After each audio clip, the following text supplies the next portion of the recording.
found this article for 2019 called Snakes in Paradise: Insecure Python-Related Coding Practices in Stack Overflow. The article talks about the frequency of insecure coding practices that appears in Stack Overflow. It starts showing an accepted answer to a question about concrete data.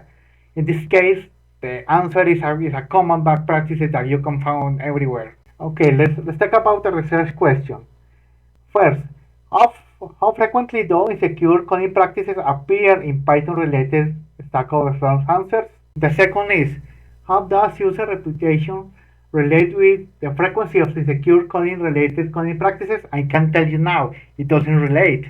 The third is, what are the characteristics of Python-related questions that include answers with insecure coding practices? To get the answer to these research questions, the authors use a dataset that consists of 10,861 questions of Stack Overflow, which have 44,966 answers, which have 7,444 accepted answers.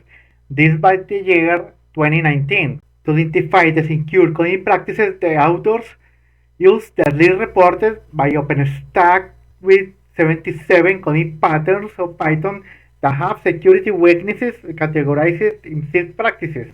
So they get the list from OpenStack and create the 6 categories used in this research. First, code injection. Another very common is cross-site scripting. The next one is insecure cipher. The next one is insecure connection. It's still an issue there. The next one is rest condition. And the last category is untrusted data serialization. To answer the research question 1, they found that 18.1% of the questions can contain one insecure answer.